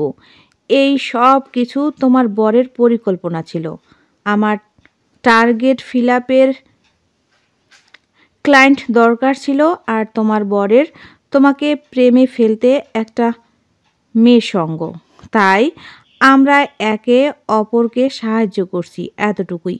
অভ্র জানতো তুমি মুখে যাই বলো না কেন তুমি একটা বোকা মেয়ে। প্রেমে পড়তে তোমার সময় লাগবে না। অন্য বউদের মতো তুমিও অভ্রকে কারো সাথে সহ্য করবে না। নিজে হেঁটে ওর কাছে ধরা দিবে, আর ওর পরিকল্পনা সফল হবে। তুমি ওর প্রেমে ধরা দিলে, ওর সাথে সুষ্ঠুভাবে সংসার করলে তো দাদার কাছ থেকে সে টাকা পেয়ে যাচ্ছে। আফটার অল সে তো টাকার জন্য তোমাকে বিয়ে করেছে। বিল্লাল তিশাকে বাধা দিতে চাইল, কিন্তু সে থামল না। অন্দিলা স্তব্ধ তাকিয়ে রইল। ছলছল করছে তার চোখের ভাঙা স্বপ্নে হাহাকার। তিশা তোয়াক্কা করল না। তার ভাঙ্গন মনস্তর বিদ্রুপে টেনে বলল, তুমি তো মনে হয় জানো না, তাই না? অভ্র তোমাকে টাকার জন্য বিয়ে করেছে। দোকান করতে অ্যাডভান্স লাগতো, তুমি সেই টাকা পাওয়ার মাধ্যম। আর আমি তোমাকে প্রেমে ফেলার মাধ্যম। আমার এত খারাপ দিন আসেনি যে অভ্রকে নিয়ে চিন্তা করব। অন্দিলার ভিতরটা দুমড়ে মুছে যাচ্ছে। তার মনে হচ্ছে কে ভোঁতা ছুরি দিয়ে আঘাতে মতো আঘাত দিতে ক্ষত বিক্ষত করে দিচ্ছে হৃদয়টা। এতদিন খুব যত্ন লালিত প্রণয় ফুলটাকে কেউ রুক্ষভাবে উপড়ে ফেললো যেন। বারবার মানুষের স্বার্থ উদ্ধারের মাধ্যমে কেন হয় সে প্রথমের স্বরূপ এখন অভ্র। সবাই শুধু স্বার্থের দায়ে তার সাথে ভালোবাসা নাটক করে। কি নর্মম পরিহাস ভাগ্যের। অন্দিলা আর দাঁড়াতে পারল না, চলে যেতে নিলেই বিল্লাল বলল, ভাবি আপু কোথায় যাচ্ছ? আমার মনে হয় তোমার অব্রর সাথে কথা বলা জরুরি। অন্দিলা কঠিন স্বরে উত্তর দিল। কোনো প্রয়োজন নেই, আমার উত্তর আমি পেয়ে গেছি। বলে সে ক্লান্ত ভঙ্গিতে পা বাড়ালো। বিষণ্ণ মনটাকে জোর করে টেনে নেওয়া শুধু। বিলাল বারবার অভকে ফোন দিচ্ছে, কিন্তু ফোনটা বন্ধ। মেজাজ খারাপ হয়ে যাচ্ছে। ফলে রাগেশ্বরে তিশার উদ্দেশ্যে বলল, কি প্রয়োজন ছিল তিশার তো কথা বলার? তিশা শক্ত মুখে বসেছিল। বিল্লাল এমন কথা তার ছাই চাপা রাগ ফুলিকিত রূপ নিল। ক্ষিপ্ত স্বরে বলল, প্রয়োজন ছিল ঐন্দ্রিলার একটু রিলেটিভ চেক হওয়ার প্রয়োজন। আর তুমি এখন ঐন্দ্রিলার পক্ষ নিয়ে মোটেই কথা বলবে না বিল্লাল। তিশা শান্ত হও। না, আমি শান্ত হব না। কেউ আমার চরিত্রে আঙ্গুল তুলবে আর আমি চুপ করে বসে থাকব? আমি কি ফেলনা মেয়ে? কোন চিপ ক্যারেক্টারলেস মেয়ে নাকি যে বিবাহিত পুরুষকে চাইব? আর তুমি আমাকে বলছো শান্ত হতে? নাকি তুমিও আমাকে এমন মেয়ে ভাবো বিল্লাল? এই জন্য কি আমাকে এড়িয়ে যেতে তুমি? তিশার প্রশ্নের বানে ক্ষতবিক্ষত হলো বিল্লাল। মেয়েটির মুখমণ্ডল রক্তিম বর্ণ ধারণ করেছে, মুখভাব কঠিন। বিল্লালকে চুপ করে থাকতে দেখা তিশা আরো অধৈর্য হলো। চাপা আর্তনাদ প্রকাশ পেল। তুমি চুপ করে আছো কেন? কারণ আমি এখন যাই বলি না কেন তুমি বুঝবে না, তাই বলছি শান্ত হও। তুমি ঠান্ডা হলে আমি উত্তর দিব। আমি ঠান্ডাই আছি, বেশি কথা বলবে না। আমার প্রশ্নের উত্তর দাও। আমাকে কেন এড়িয়ে চলতে? আমাকে এত অপছন্দ করতে কেন তুমি? কারণ আমি তোমার প্রেমে পড়তে চাইনি। তিশা সম্বিত হলো। এমন উত্তরের জন্য যেন প্রস্তুত ছিল না সে। বিল্লাল মৃদু স্বরে বলল, আমি কখনো তোমার প্রেমে পড়তে চাইনি তিনা, তুমি বাধ্য করেছো। হয়তো আমি স্বপ্নেও ভাবিনি ক্লাসের নেকু পিসির প্রেমে আমি আপাদমস্তক ঢুকব, তাই এড়িয়ে যেতাম। তিশা আর কথা বাড়ল না, সুযোগ পেল না। রাগটা গলে যাচ্ছে, যা খুবই অনুচিত কাজ। অব্রর ফোনে চার্জ নেই, ক্লায়েন্টের সাথে মিটিং শেষ। ব্যাটা খুব পাকিয়েছে, মাথা ধরিয়ে দিয়েছে। এখন আর দোকানে যাবে না সে, সরাসরি বাসায়। অন্দিলার সাথে কথা হয়নি সারাদিন। মেয়েটা তখন ফোন ধরেনি, ব্যস্ত ছিল কি। আচ্ছা, তাকে চমকে দিলে কেমন হয়? এখন অব্র বাসা যাবার সময় নয়, আজ তার জন্মদিন। নিশ্চয়ই অন্দিলা কোনো সারপ্রাইজ ছক করছে। হুট করে পৌঁছে তার পরিকল্পনা ভেস্তে দিল কেমন হয়। রেগে লাল হয়ে যাবে, আর সে রাগী মুখখানা চোখ মুদে দেখবে অব্র। যেভাবে সেই কাজ। অব্র রওনা হলো বাসার পানে। বাসা আসতে দেখা গেল বসার ঘরে সবাই থমথমে মুখে বসে আছে। অব্র সহজ গলায় শুধালো, কি হয়েছে? অন্দ্রিলা বাসায় নেই, কোথাও পাচ্ছি না। ও বাড়িতেও যায়নি, কোথায় গেছে কেউ জানে না। ফোন দিচ্ছি কখন থেকে, ফোনটাও বন্ধ। আমার তো ভয় করছে। কাননের কণ্ঠে তীব্র দুশ্চিন্তার ছাপ। তার উজ্জ্বল সুন্দর মুখখানায় শুকিয়ে গেছে। শ্বশুরের সাথে কথা বলে নিজের ঘরে এসেই বস্তির তীব্র ভাঙচুরের শব্দ কানে এলো। বর্ধপুরে এমন বিকট শব্দটা কোথা থেকে এসেছে? আজকাল হুট করেই বানরের উপদ্রব হয়েছে এই এলাকায়। এই তো সেদিনের কথা। পশ্চিমে রব্বানির বাড়ির সাথে এমন দুপুরের সময় কোথা থেকে একদল বানর আগমন হলো। একা বানর নয়, একেবারে আত্মীয় স্বজনের গোষ্ঠী নিয়ে আগমন। মোট 7টা বানর, দাপাদাপি লাফালাফি করে একাকার অবস্থার। তাড়ানোর উপায় নেই। কি সাংঘাতিক ব্যাপার! কাছে গেলে খামচি দেয়। ছাদটা যখন পুরনো বাদরে দেখল। রাব্বানিদের বাড়ির নতুন নাম এখন বানরমহল। বানরগুলো কি এখন তার বাড়িতে এসেছে দখলের জন্য? ভয় পেলেন কিঞ্চিত কানন। একটু সংকোচ হলো। ইদ্রিস সাহেবের বাসায় নেই। উনি থাকলে সাহস পাওয়া যেত। অভ্রও নেই। উপরের ঘরে অন্দিলা একা। মেয়েটাকে ভীষণ ভয় পেয়েছে। ফলে ভয় গিলে বানর অনুসন্ধানের উপর আসলেন তিনি। উপরে গিয়ে প্রথমে গেলেন অভ্রের ঘরে। দরজা ভেজানো, হালকা ধাক্কা দিতেই খুলে গেল। ঘরের অবস্থা থেকে হতভম্বের মতো দাঁড়িয়ে থাকলেন কানন। গুণজনের পরিবর্তন বিধ্বস্ততা বুঝি একেই বলে। ঘরে কেউ নেই, ঘরের প্রতিটি জিনিসে ভাঙচুর অংশের আত্মচিৎকার করে জানান দিচ্ছে অন্দিলার অন্তঃস্থলে ঘূর্ণিঝড়ের। কারণের বুকে কু ডাকল। তার সুন্দর করে গুছানো সংসারের টলমলে অবস্থা যেন খুব নিপুণভাবে আঁচ করতে পারলেন তিনি। সাথে সাথে ফোন করলেন অভ্রকে, কিন্তু পোড়া ফোনটা বন্ধ। চিন্তায় গলা শুকিয়ে গেল কাননের। অপেক্ষা করলেন 1 ঘন্টা 2 ঘন্টা, কিন্তু অন্দিলার খবর নেই। ফোনটাও ফেলে গেছে। ইদ্রিস সাহেবের ফিরলেন, জানালেন সব কিছু। ইদ্রিস সাহেব স্ত্রীর নির্বুদ্ধতায় বেশ বকাবকি করলেন। অবশেষে খোঁজখবর নেওয়ার অধ্যায়ের সূচনা হলো আনুষ্ঠানিকভাবে। ও বাড়িতে খোঁজ নিতে জানা গেল অন্দিলা আসেনি। ভয়ে মেঘ গাঢ় হলো, চিন্তায় কোহলিকা ঘন হলো। কি করবে বুঝতে পারছে না তারা। স্বামীরা কঠিন মুখে বসে আছেন, কারণ অপরাধীর মতো এতটা সময় বসেছিলেন। অসুস্থ বৌমাকে না জানিয়ে কোথায় চলে গেছে। অবশেষে অভ্র আগমন ঘটল। কারণের কথা মস্তিষ্কে আন্দোলিত হলো অভ্রের। অনুধাবন করতে সময় লাগলো। অভ্র কোনো কথা না বলে নিজের ঘরের দিকে ছুটে দিল। ঘরে প্রবেশ করতে তার মুখ রক্তশূন্য হয়ে গেল। চূর্ণ বিচ্ছন্ন ঘরটা দেখে আন্দাজ করছে কষ্ট হলে না আসলে কি ঘটেছে। অন্দিলার রাগ সহ্য করে এই জড়বস্তুগুলো, কিন্তু রাগের উৎসটুকু মস্তিষ্কে ধরা দিচ্ছে না। অভ্র এমন কিছু করেনি যাতে অন্দিলা ক্ষিপ্ত হবে। মায়ের সাথে তার সম্পর্ক ভালো, শাশুড়ির সাথে সম্পর্কটা এখন কিছুটা স্বাভাবিক হয়ে এসেছে। তবে এই তাণ্ডবের হেতু কি, তার চেয়ে প্রথমে অন্দিলার ঠিকানা জানা প্রয়োজন। অন্দিলার শূন্যতা চাবুকের মতো আঘাত করছে অভ্রকে। অন্তঃস্থলে চিনচিন ব্যথা মস্তিষ্ক অবশ করে দিচ্ছে। কিং কর্তব্য বুমর হয়ে লাগছে তার। মেঝেতে এখনো অন্দিলার রক্তের দাগ। মেয়েটি আঘাত পেয়েছে, নিশ্চয়ই স্যাভলন লাগায়নি। কোথায় খুঁজবে?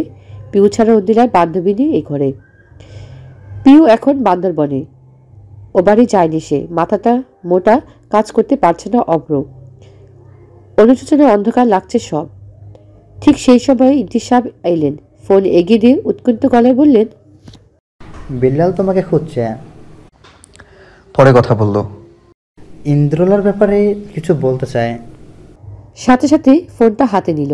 ওপাশে মানুষটি ম চ বর্গীয় গালি দিয়ে ঝাঁঝালো সরে শুধালো, কই ছিলি তুই? ঐন্দ্রিলার সম্পর্কে কিছু বলতে চাইছিলি, সেটা বল আগে। ফাও পেঁচাল পারতে ইচ্ছে বা আগ্রহ কোনোটাই নেই। ও দিলার সাথে তোর কথা হয়নি? ও দোকানে এসেছিল তোকে খুঁজতে। কখন? দুপুরের একটু পর। না, থাক তেরি, ও কি কিছু বলেছে তোকে? কিছু বলেনি, কিন্তু ওইখানে ক্যাচাল হয়েছে। কি ক্যাচাল? বিলাল একটু সময় নিল, তারপর সবটা খুলে বলল। বিলালের কথা শেষ হলে স্তব্ধ বসে রইল অভ্র। স্বীকার না করলেও এই ভয়টা সর্বদা কণ্ঠস্থ চেপে ধরে থাকতো। বিয়েটা সে দাদার সত্ত্বে করেছে, এটা সত্য, তিক্ত সত্য। ভালোবাসার অনুভূতিটা প্রাচীর হলেও এই সত্য থেকে মুখ ফেরানোর ক্ষমতা অভ্র নেই। দাদার সত্যবিহীন তাদের গল্পটা হয়তো কোনো পরিত্যক্ত স্টেশনের চেয়ারের মতো পড়ে থাকবে। অভ্রের মনে অন্দিলার হৃদয়ে নরপতি হবার ইচ্ছেটা হৃদয়ে এক কোণে পড়ে থাকতে হয়তো। দূর থেকে বিমুখ নয়নে তাকে দেখত, কিন্তু ছোঁয়ার স্পর্ধা করতো না। হয়তো হয়তো এই ঘটনা যদি আগে ঘটতো, অভ্র থাকতো বেপরোয়া। আগের মতো নির্লিপ্তভাবে অন্দিলার অভিশপ্ত মেনে নিত। বরাবরের মতো সে থাকতো দায়সারা। কিন্তু এখন থেকে নিজের অনুভূতিগুলো আলিঙ্গন করতে অভ্র, তখন থেকে কুষ্ঠির সত্যটা ভয় পেতে শুরু করলো অভ্র। অন্তরে কাটা দিলে অন্দিলা অভিশাপ পাবার আশঙ্কা। অন্দিলা চোখে নিজের জন্য ঘৃণা যে তাকে অবর্ণীয় যন্ত্রণা দিতে পারে, সে সম্পর্কে হৃদয় ধারণা ছিল। এর চেয়ে সাংঘাতিক ভীতি যা তাকে কাবু করতে লাগলো তা হলো অন্দিলার শূন্যতা। সেই ভয় এখন বাস্তবিক রূপ ধারণ করেছে। নিজের উপর তীব্র রাগ হলেও অভ্রের। নিজেকে পাগল পাগল লাগছে। ঘরে আরেকবার চাইল সে, তার অন্দিলা নেই, তার রাজ্য আজ রিক্ত। পৃথিবীতে এতটা যন্ত্রণাময় লাগছে কেন? জীবনটা এত অভিশপ্ত ঠেকছে কেন? অসহায় চোখে বাবার দিকে তাকিয়ে বলল, বাবা, ঐন্দ্রিলা আমাকে ছেড়ে চলে গেছে। নিজের দাম্ভিক অহংকারী ছেলেকে দ্বিতীয়বার পরাস্ত অবস্থায় দেখলেন ইদ্রিস সাহেব। ছেলেটার দম্ভ চুরমার হয়ে গিয়েছে, কিন্তু শান্তি লাগছে না কোনো। হয়তো মানুষের স্বাভাবিক সত্তাই আমাদের মন মস্তিষ্কে অভ্যাস থাকে। যতই মনের তীব্র বাসনা হোক, ভিন্নতা আমরা সইতে পারি না। পাহাড়ের বৃষ্টির সষ্টা অন্যান্য দৃষ্টপথ। আকাশে মেঘে তখন ধীরলয়ে নেমে আসে পাহাড়ের চূড়ায়। তারপর জ্বলন্ত নৃত্য। প্রকৃতিও সেই নৃত্যে নিজেকে মিশিয়ে ফেলে। এ আলোকিত সুরম দৃশ্য দুচোখ মধ্যে উপভোগ করছে পিউ। ধানচি উপজেলার রেমাঞ্চ খালের গায়ে নীলাদ্রির দোতলা কটেজ, সম্পূর্ণ কাঠের কটেজটি। নিচে একটি রুম এবং রান্নাঘর, সিঁড়ি বেয়ে উপরে উঠল পাশাপাশি দুটি রুম। রুমের সামনে টানা বারান্দা সারিবদ্ধ টব, তাতে নানা পাহাড়ি ফুল। করুক ফুলের ডালটি ফুলের ফাড়ে নুয়ে পড়েছে, সেটা কাঞ্চন ফুটবে করেছে। বিমুখানা মাথায় এলিয়ে দাঁড়িয়ে আছে প্রিয়, তার ধীরে ধীরে আপন করে নিচ্ছে সে। চাকমাদের ভাষা সে বুঝে না, তবে নীলাচি অ্যাসিস্ট্যান্ট এবং এই কটেজের কেয়ারটেকারে অজয় বদলতে সে কিছুটা হলেও শিখেছে। যেমন খাবাকো তারা হেম বলে, মুই ভাত হেম অর্থ আমি ভাত খাবো, আমার খিদে নেই হলো, মোর পেট ন পড়ে, আমি ভালো আছি বোঝাতে বলতে হয় মুই গম আঙ্গ। পিওর বেশ মজা লাগে, আপাতত সেই 3টি লাইনে বলতে পারে, বাকি ভাগা কিছু শব্দ বলতে পারে। পুরো কথোপকথনের জন্য নীলাদি আর অজয়ের সাহায্য তার চাই। যে যতটা কঠিন ভেবেছিল পাহাড়ে থাকা ততটা কঠিন নয়, বরং প্রকৃতিকে প্রাণ খুলে উপভোগ করা যায়। এই যেমন বর্ষার এই স্নিগ্ধতা ইট পাহাড়ের শহরে কোথায় পাবে? শ্বেতাকঞ্জনের মিষ্টি গন্ধ কি নিজের ঘরে পেত? কফি চলবে? প্যাকেটে কফি বানিয়ে এনেছে নীলাদি। নিশ্চয়ই চৌবাচ্চার অঙ্কের মাথা ধরেছে নীলাদি। পিউ মিষ্টি হেসে বলল, এদিকে আসুন। কাঠের রেলিংয়ে কাপড় জোড়া রাখলো নীলাদি। পিউ 2 হাত মেলে তাকালো, আলিঙ্গনের আমন্ত্রণ জানালো। নীলাদি অসহায় বিলাই ছানার মতো তাকে জড়িয়ে ধরে ঘাড়ে মুখ ঘুষল, কাতর স্বরে বলল, এভাবেই থাকি কিছু সময়। থাকো। এমন সময় অজয়ের কণ্ঠ কানে এলো। নীলাদি বিরক্ত হলো। কোথায় একটু বইয়ের আদর উপভোগ করছিল, এই অজয়ের শান্তি নেই। নীলাদি পিছু পিছু পিও নামলো সিঁড়ি বেয়ে। নিয়ে আসতে চোখ চড়াগাছ হলো, অস্পষ্ট স্বর বেরিয়ে এলো, ইন্দ্রিলা। অন্দিলা কাউকে কিছু না জানি একা একে এতটা পথ পাড়ি দিয়ে এসেছে, তাকে বিধ্বস্ত লাগছে। হাতে একখানা হ্যান্ডব্যাগ ছাড়া কিছু নেই, কাপড়টাও ঘরে পড়ার। চোখ যেন ফুলে আছে, ক্লান্তি মুখে। সে কোনো ফোন নিয়ে আসেনি। কি করে পথ চিনে এতটা দূর এলো সেই চিন্তা সর্বপ্রথম এলো নীলাদির মাথায়। কিন্তু পর মুহূর্তে মনে পড়ল গত বছর এবং তার আগের বছর, মোট 2 বছর অন্দিলা এখানে এসেছিল। তবুও মেয়েটা সাংঘাতিক কাজ করেছে। যদি পথে কিছু হতে যেত। পাহাড়ের মানুষ উদ্ভাস্ত মতে আসে না, আসে একেবারে আটঘাট বেঁধে। সে কিছু বলতে চাচ্ছিল, কিন্তু অন্দিলা ক্লান্ত স্বরে বলল, আমি একটু ঘুমাবো, শরীরটা খুব ক্লান্ত লাগছে। পিউ তাকে ক্যাবিন নিয়ে গেল। পায়ের জখমি অবস্থার নজর এড়ালো তার। ক্ষতস্থানে পরিষ্কার করে মলম লাগিয়ে দিয়ে শান্ত স্বরে বলল, যখন ভালো লাগবে আমাকে খুলে বলিস কি হয়েছে। ও বাড়ি থেকে ফোন আসলে প্লিজ বলিস না আমি এখানে এসেছি। ও পিউ আর প্রশ্ন করল না। বান্ধবী রন্ধে সে অবগত। বিশ্রাম নিক, সময় হলে সবটা জানতে পারবে। অন্দিলা ঘর ছেড়ে বের হলো 3 দিন পর। এই 3 দিন খাওয়া দাওয়া ঘরেই করেছে। নিজেকে পৃথিবী থেকে আড়ালে রাখতে যেন স্বচ্ছন্দ বোধ করছিল সে। বাইরে বের হলে তিক্ততা তাকে কাবু করেছিল, না চাইতে অভ্র প্রতারণা তাকে আঘাত করছিল। দোকান থেকে বের হবার পর প্রথম যে জিনিসটা অনুভব হয়েছিল তা হলো তার যাবার জায়গা অভাব। ভাগ্যবশত ব্যাগে টাকা ছিল, আর নীলাদির অবস্থানগুলো পথখানা পরিচিত ছিল। সারাটা রাস্তা শুধু শূন্য চোখে দেখেছিল এই উদার ধরনীতে। আপন মানুষ ব্যতীত এই ধরনী খুবই কংক্রিত ঠেকে। একাকিত্ব মানুষের সবচেয়ে বড় অভিশাপ। চেয়ার টেনে বসল অন্দিলা। নীলাদি সুচালো নয়নে তাকিয়ে আছে তার দিকে, তার চোখে মুখে তীব্র আকাঙ্ক্ষা সত্য জানার। অন্দিলার প্লেটে খিচুড়ি বেড়ে বলল, খেয়ে নেই। অন্দিলার অরুচি হচ্ছে, খেতে ইচ্ছে করছে না। অনেক ক্ষুধা, অথচ খাবার দেখলে অনীহা চলে আসে। 4-5 বার বমিও করছে সে। হয়তো এত বড় জার্নিটা সরিয়ে দিতে পারছে না। সেদিন দুপুরের পর থেকে কিছুই খাওয়ায়নি সে না খাওয়া অবস্থায় জার্নি করেছে। এই 3 দিন ওষুধ খাওয়া হয়নি। ওষুধগুলো বাসায় ফেলে এসেছে, নামও জানা না। অব্র জানে সবকিছু ঘুরে ফিরে অব্রতেই আটকে যাচ্ছে। নীলাদি গম্ভীর স্বরে বলল, মা ফোন করেছিল, তোকে না পেয়ে হন্যে হয়ে খুঁজছেন তারা। ও তুই এখনো বলবি না কি হয়েছে? অন্যরা খিচুড়ি নাড়াচাড়া করতে করতে একরাশ অনীহা নিয়ে বলল, আমি ফিরবো না। কেন? হতভম্ব হলো নীলাদ্রি। সহজ গলায় উত্তর দিল অন্দিলা, মিথ্যে মিথ্যে সংসার খেলা ভালো লাগছে না, ক্লান্ত লাগছে, একটু জিরিয়ে নিই। পিউ তীক্ষ্ণ সুরে বলল, মিথ্যা সংসার তো তোর নয় ঐন্দ্রিলা। এই ভুল ধারণা আমার এতদিন ছিল, ভেঙে গেছে। পিউ কিছু বলতে চাইলে নীলাদ্রি তার হাত চেপে ধরল। শান্ত স্বরে বলল, যতদিন ইচ্ছে তুই থাক এখানে। অব্র অবস্থা পাগল প্রায়। গত 5 দিন যাবৎ অনিলাকে পাওয়া যাচ্ছে না। 5টা দিন 120 ঘন্টা, মিনিটে হিসেবে করলে তার 7,200 মিনিট। সেকেন্ডে হিসেবে জানা নেই অব্রের। শুধু এটুকু জানে সে অকথিত নরকে বাস করছে। পৃথিবীটা তার কাছে অগ্নিগ্রহের মতো ঠেকছে। এই 5টা দিন পথহার পথিকে নিয়ে শুধু অনিলাকেই খুঁজেছে। থানা, হাসপাতাল, মর্গ কিছুই বাকি রাখেনি, কিন্তু ফলাফল শূন্য। যাযাবরে সে শুধু এক স্থান থেকে অন্য স্থানে ঘুরে বেড়াচ্ছে অনিলাকে। খাওয়া দাওয়ার কোনো খবর নেই। যখন বাসা ফেরে তখন তাকে পরাজিত শরীরে মনে হয়। পরিশ্রান্ত, কাবু, দুর্বল। ওজন কমে গিয়েছে হয়তো, জানে না অব্র। শুধু এটুকুই জানে জীবনে বিতৃষ্ণা ছেয়ে গেছে। তিক্ত লাগছে সবকিছু। নিঃশ্বাস তো নেই, কিন্তু সে মৃত্যু প্রায় ম্লান। ঘরে এসে অনিলা ওনাটা জড়িয়ে শুয়ে থাকে। গন্ধটুকু মিলিয়ে গেছে। প্রতিটি কোণের স্মৃতিগুলো গলায় কাটার মতো বেঁধেছে। বেঁচে থাকা এতটা কষ্টের হবে কখনো ভাবেনি। ফোন বাজছে অপরার।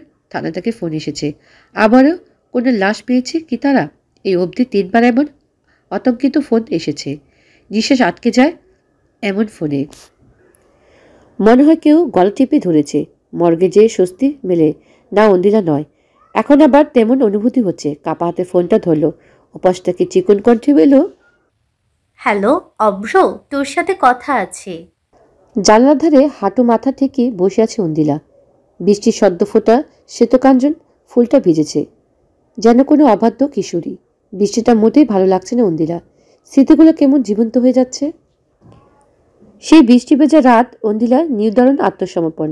পূর্ণিমা, সেই অকণ্ঠ ডুবে যাওয়া, অব্র উষ্ণ বুকে ঠাঁই নেওয়া, উজাড় করে ভালোবাসা আকুতি জানানো, সবকিছুতে এমন তিক্ততা অনুভূতি হয়।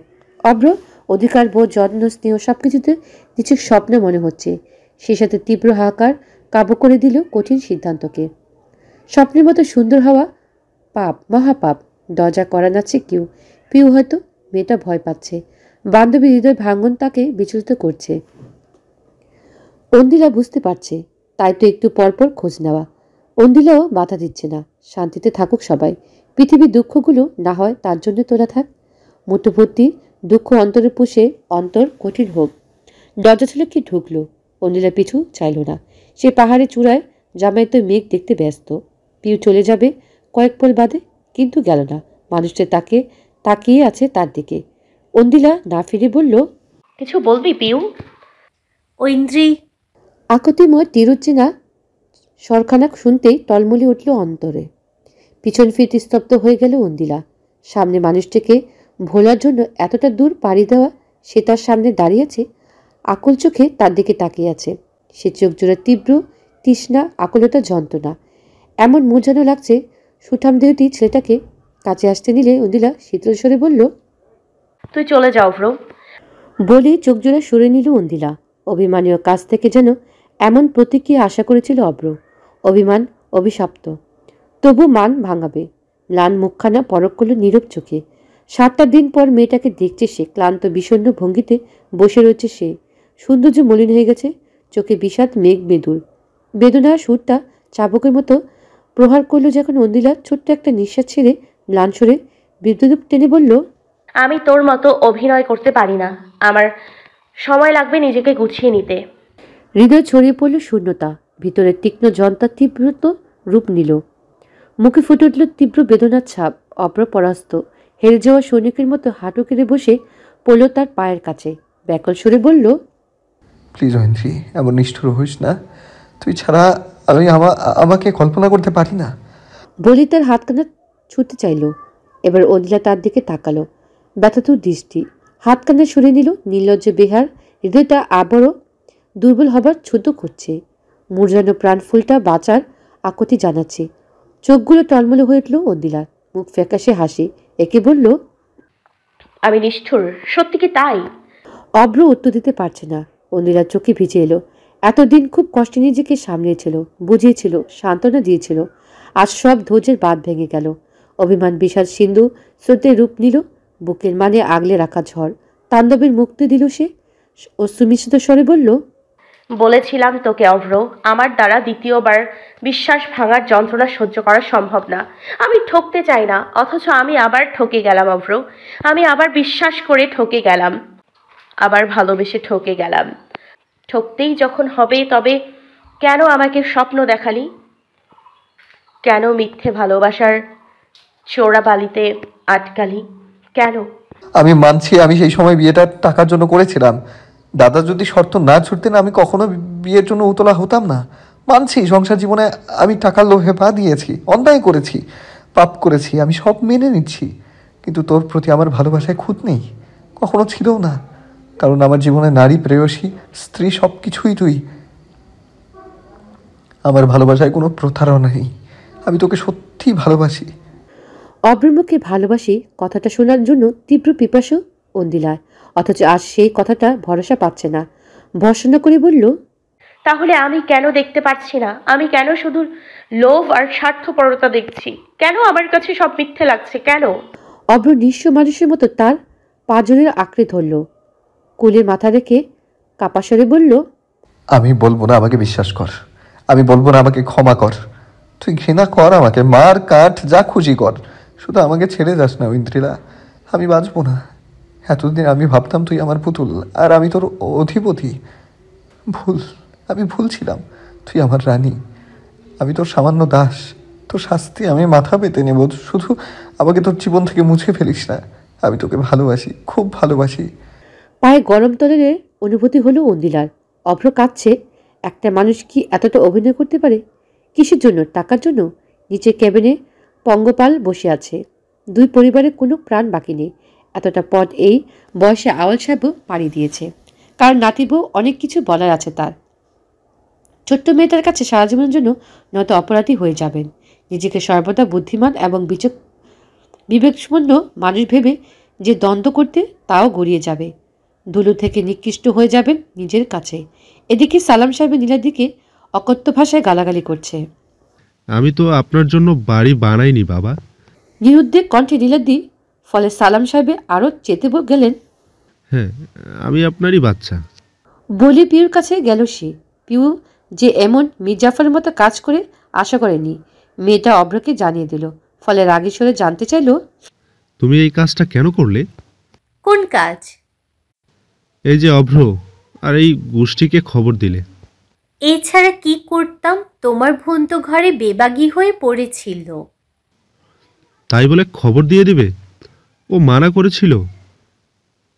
এই সুযোগে বদের হাঁড়িকে নাকে দড়ি দিয়ে ঘোরানো যেত। ওরে বুদ্ধি, একেবারে বুদ্ধির ঠেকি। আচ্ছা, বোনটা যে আড়ালে এত কষ্ট পাচ্ছিল সেটা নজরে পড়ল না? অভ্রকে শায়েস্তা করাটা জরুরি নয়, ঐন্দ্রিলার উপর কষ্ট কমানো জরুরি। তোমার বউ হবার আগে ওর বান্ধবী আমি, তাই বান্ধবী হিসেবে সেটাই করেছি যেটা ওর জন্য ভালো। নীলাদ্রি তার তর্ক করার উপায় পেল না। পিউ সালাম সাহেবের দিকে তাকিয়ে বলল, বাবা, শরবত করে দিই। সাবেরা ঝাঁঝিয়ে উঠল। তুমি কি এখানে শীতের ছুটি কাটাতে এসেছো? মেয়ের রুমে তো অভ্র গেল, এখনো আসলো না। কতটা সময় কেটে গেছে জানে নেই। বৃষ্টি থেমে গেছে।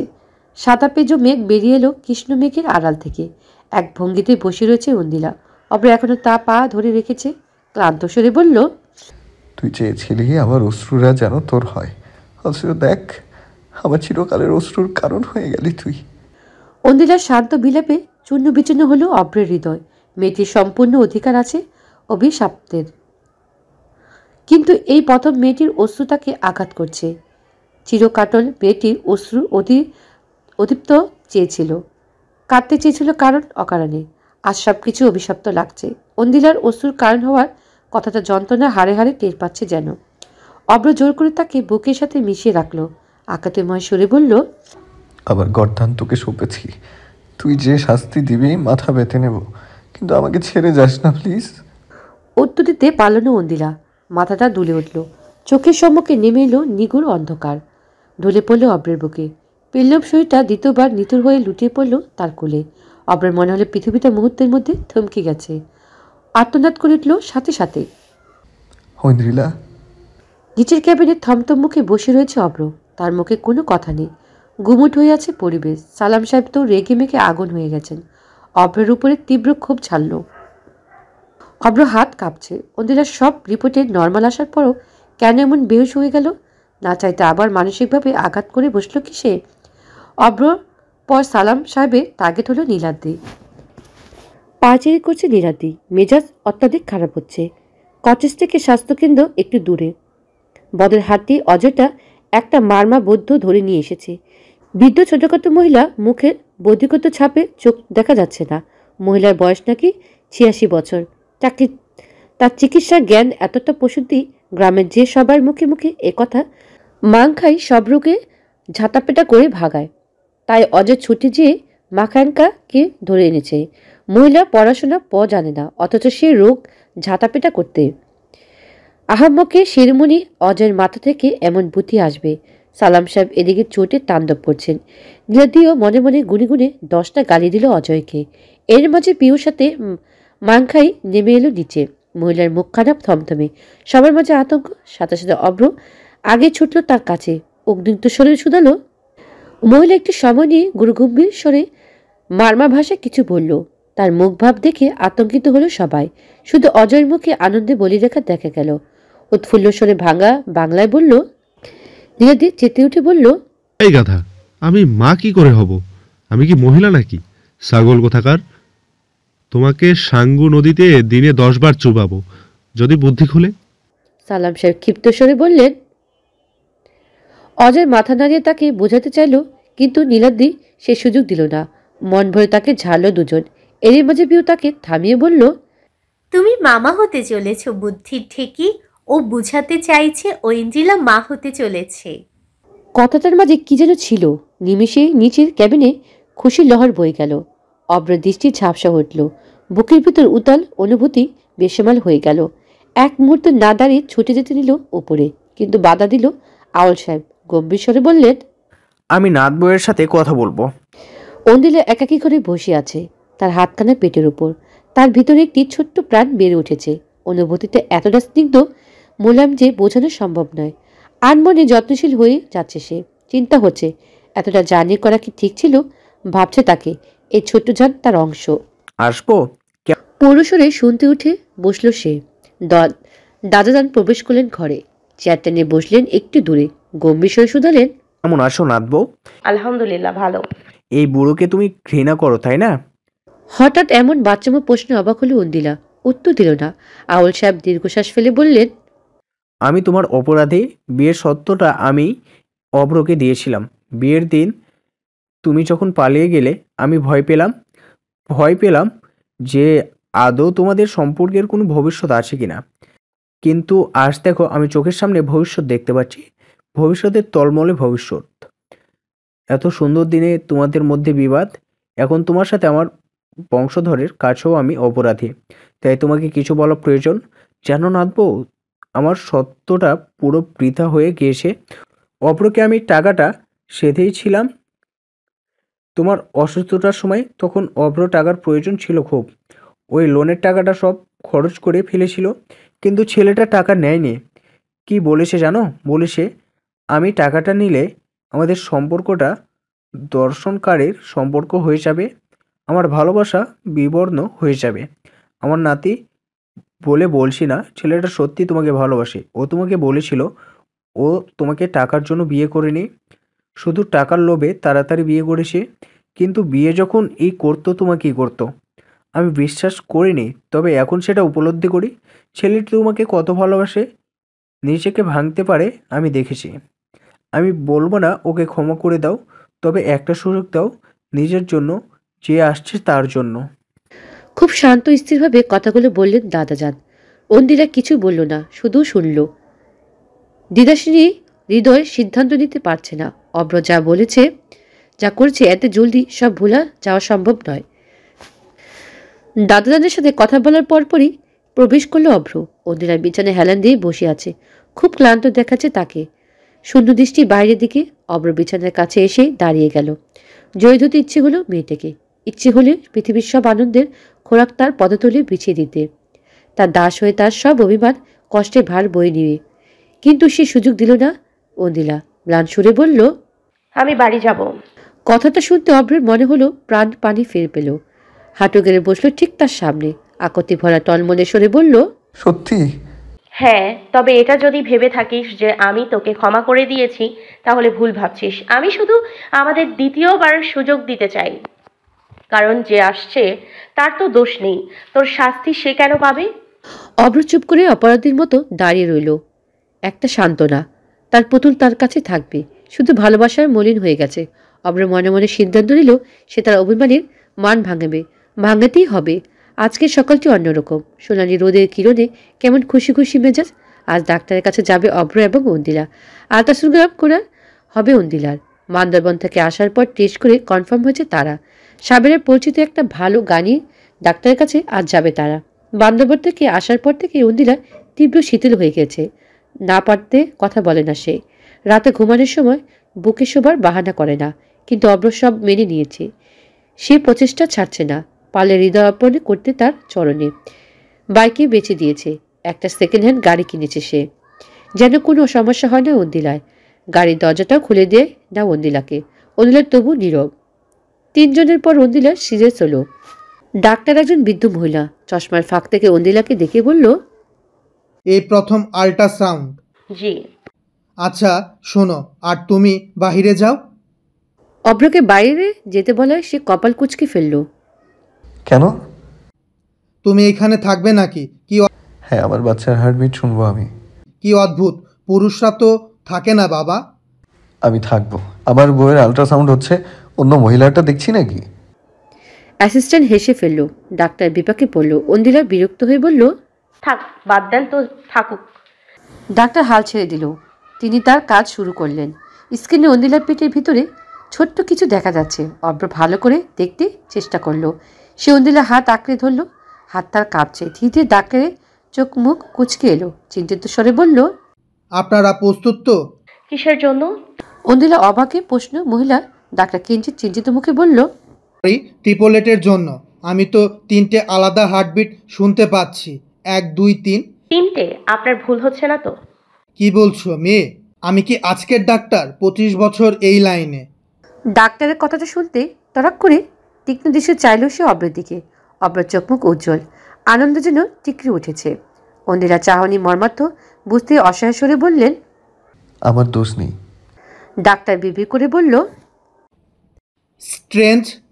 এবার সাউন্ড বাদ দিয়ে দিলেন। ছোট্ট কিন্তু স্থির হার্টবিট শুনতে পেল অভ্র। তার চোখ ভিজে এলো। অন্দিলার হাত ধরা হাতে বাঁধন আরও শক্ত হলো।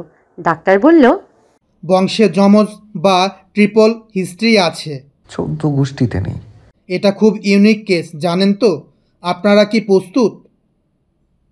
কারণ ট্রিপলেট জন্ম নেওয়ার পালা খুবই কঠিন। অন্দিলা এবার কিঞ্চিত ভয় পেল। চিন্তার মেঘ নেমে এলো মুখে।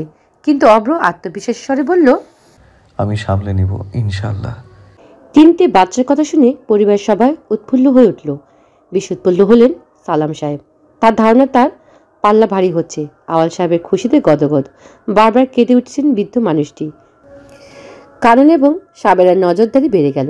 এরা পারেনি অন্দিলাকে মাথায় তুলে রাখতে। রুম বদলে নিচে নিয়ে আসা হয়েছে। কিন্তু অভ্র সবের উদ্দেশ্যে বলল, আত্মবিশ্বাসী স্বরে বলল, আমার বউয়ের খেয়াল আমি রাখতে পারবো, এত উত্তেজনার প্রয়োজন নেই। কথাটা ফলেও গেল। প্রথম 3 মাস অন্দিলার খাবারের প্রতি তীব্র অনীহা এবং অরুচি দেখা গেল। সে কিছুই খেতে পারে না, যা খায় উবড়ে দেয়। এমনও হয়েছে সে পানিও বমি করেছে। এই পুরো মুহূর্তগুলোতে অভ্র তার পাশেই ছিল। সে উদ্ধত হতে ব্যাকুল হতো, কিন্তু প্রকাশ করত না। যা খেত ভালোবেসে অন্দিলা সেটাই তার সামনে এনে দেবার চেষ্টা করলো। একদিন রাত 3:30 সময় চটপটি খাবার বায়না করলো অন্দিলার। অভ্র সাথে সাথে ফোন করলো বিল্লালকে। রাত 3:30টায় এক দোকানে খুলিয়ে চটপটি জিনিসপত্র কিনে আনলো। ইউটিউব দেখে দেখে সেইটা বানানোর চেষ্টা করলো। সারা রাত কাটলো এভাবে। অবশেষে সকাল 10টায় চটপটি পরিবেশ করা হলো। অন্দিলা 1 চামচও খেতে পারল না, বমি করে ভাসিয়ে দিল। কিন্তু কোনো অভিযোগ নেই অভ্রের। অন্দিলা অবাক হয়ে ছেলেটির ধৈর্য দেখে। এই ছেলেটি কি সেই যে কলেজের সামনে মারপিট করে বলতো, পাছা দিয়ে ভালোবাসা বের করে দিব? হাসি পায় অন্দিলার। অভিমানের দেওয়ালটা কমতে লাগছে ধীরে ধীরে। কিন্তু এত বড় অন্যায়ের শাস্তি তো এত কম হলে হবে না। তাই নিজেকে কঠিন বানিয়ে রাখলো সে। ধীরে ধীরে পেটখানা বড় হতে লাগলো অন্দিলার। ভারী হয়ে যাচ্ছে পা, হাঁটতে কষ্ট হয়। যত দিন যাচ্ছে ভিতরে লালিত 3টে প্রাণ বলিষ্ঠ রূপে নিজেকে জানান দিচ্ছে।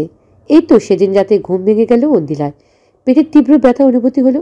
ছোট ছোট পায়ে জোড়া অনুভূতি হলো। সে লাঠিতে ঘুম ভেঙে গেল অভ্র। এই কদিন একটা স্বভাব, ঘুমাবার সময় অন্দিলার পেটে হাত রেখে ঘুমাবে। পরপর 3টে লাথি ঘুম ভেঙে গেল। উঠে বসে নিষ্পলক তাকিয়ে অন্দিলার দিকে। অন্দিলার চোখ মুখ চকচক করছে অবিশ্বাসী দৃষ্টিতে তার পেটের দিকে। অভ্র পেটের কাছটা থেকে মুখ নিয়ে শুধালো, আম্মা, তুমি কি বাবার কণ্ঠ শুনতে পাচ্ছ? সাথে সাথে আরেকটা লাথি অনুভব হলো। অভ্রের গলা ধরে গেল। অজস্র চুমে খেলো পেটে। ধীরে সরে বলল, বাবা তোমাদের অপেক্ষায় অধীর হয়ে আছে আম্মু, তাড়াতাড়ি এসো কিন্তু। ঋতু বদলিয়ে ছোঁয়ার প্রকৃতির নতুন সাজে সাজতে ব্যস্ত। মানুষের জীবন তীব্র গতিতে চলমান। ঝাড়া পাতার গাছে এখন ফুল ধরেছে। শীত, বসন্ত, গ্রীষ্ম শেষে বর্ষা নেমে এসেছে ধরণীতে। ঘাস ফড়িংয়ে দাপাদাপি ঘাসের উপর বিদ্যমান। দেখতে দেখতে 37 সপ্তাহ কেটে গেছে। ডেলিভারি ডেট আগের ডাক্তার হাসপাতালে ভর্তি বলেছে। কয়েক সপ্তাহ ধরে বিভিন্ন সমস্যা দেখা যাচ্ছে, যেমন পানি শুকিয়ে আসছে, অক্সিজেনের ঘাটতি দেখা যাচ্ছে। তাই দ্রুত হাসপাতালে ভর্তির সিদ্ধান্ত দিয়েছে ডাক্তার। সকাল সকাল ভর্তি হলো তারা। নীলাদ্রি পিউ চলে এসেছে। নীলাদ্রি বিসিএসসি রিটার্নে পরীক্ষার সামনে সপ্তাহে, তবু সব ছেড়ে চলে এসেছে। পরিবারের প্রতিটি প্রাণ অবস্থিত। বিলাল এবং তৃষ্ণাও এসেছে। কিছুদিন আগে তাদের বিয়ে হয়েছে।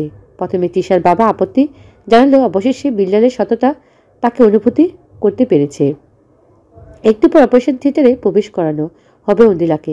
নর্মাল ডেলিভারি করা সম্ভব নয়, সিজারিং হবে।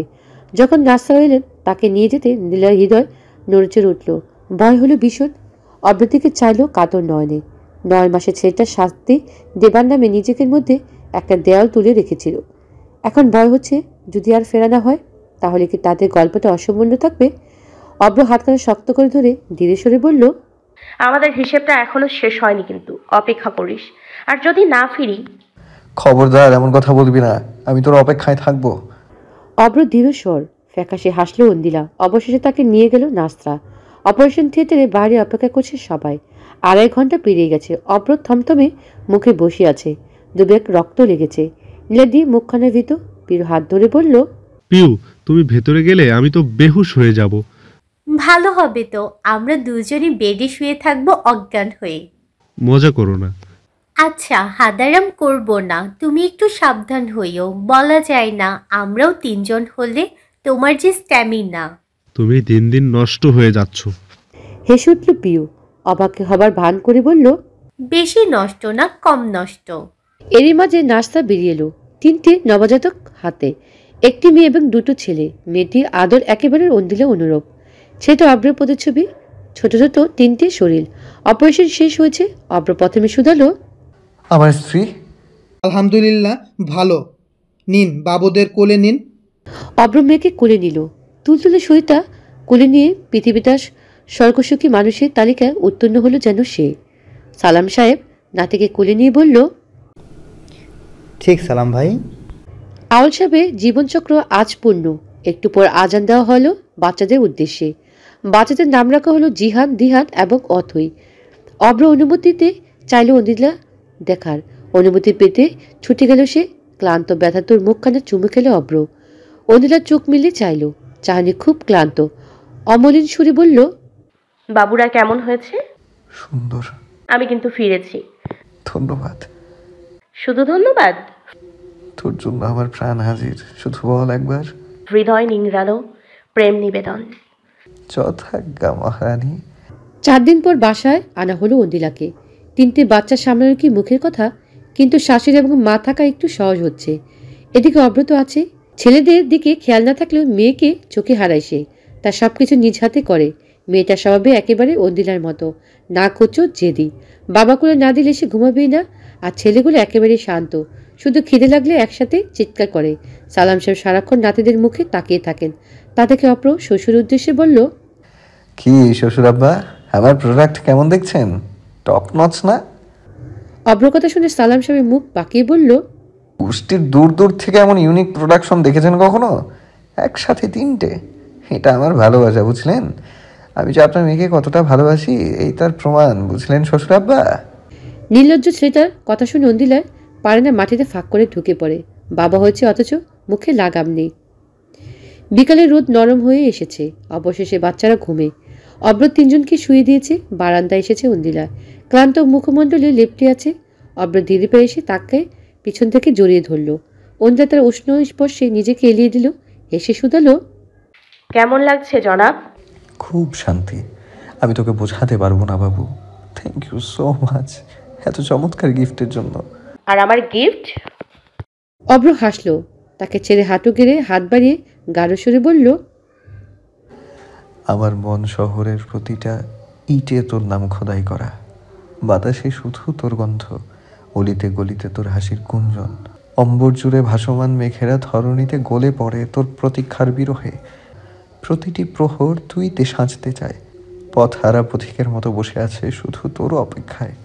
এই ছেঁড়া নোটের উদাসীন মন শহরে নিমন্ত্রণ জানালাম, হাসবি কি? হেসে উঠল অন্দিলা। এই ছেলেটার উপর কি করে অভিমান করে থাকা যায়? যে হৃদয় নিংড়ে নিমন্ত্রণ জানায়, সে মন শহরে নিমন্ত্রণ কি করে ফেরানো সম্ভব? অন্দিলা পারল না।